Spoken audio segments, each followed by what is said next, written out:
Hi everyone, my name is Madison Rideout, and for this assignment I chose to do the train station game. This activity is for transitional learners within word pattern stage, and this activity is also going to help students become more automatic with long vowel sounds. And what you're going to need is you're going to need a follow the path board, such as this one. I found this in the book on page 230. I think it's figure 611, and I found my words from that figure. But you can make up whichever words you want depending on what word study you have done with your students in the classes before. And what you're going to need is this board, and you're also going to need game pieces and a dice. And this game can be played with up to 4 students. And what you're going to do is you're going to have students roll the dice. And so, for example, let's say they roll a 3, and they're going to go 3 spaces. So 1, 2, 3. They're going to land on post. And what they're going to do once they land on the piece is they're going to say the word post. After that, they're going to identify what long vowel is in the word. So after they say post, they'll say it's the long O. If students can do this, then they get to stay on that space, and then it's the next student's turn. So let's say the next student rolls and they get a 1, and so they'll land on we. They'll say the word we, and then they'll say the long vowel E.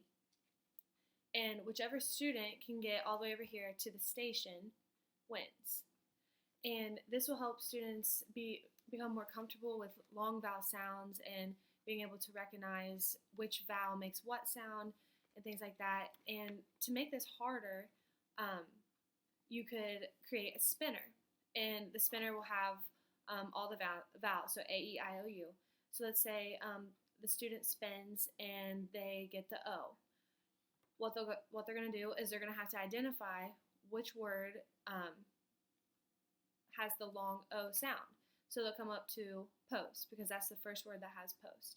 So this makes it harder because they have to actually identify which words have what vowels instead of just saying it and then saying what vowel it is.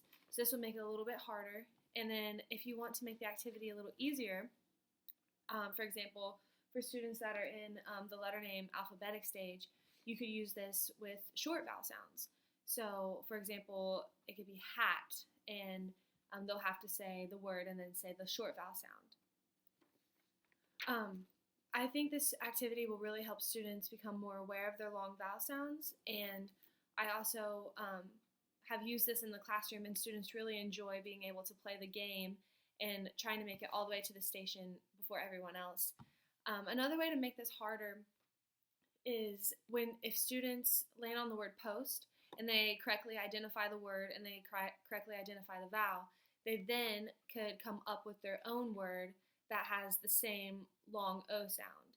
So this will make it harder because not only are they having to read the word, identify what vowel it is, but then they will also have to come up with words that they do not see in order that have the same long vowel sound. So I hope you enjoy this activity, and I hope you find it useful to use in your classroom someday.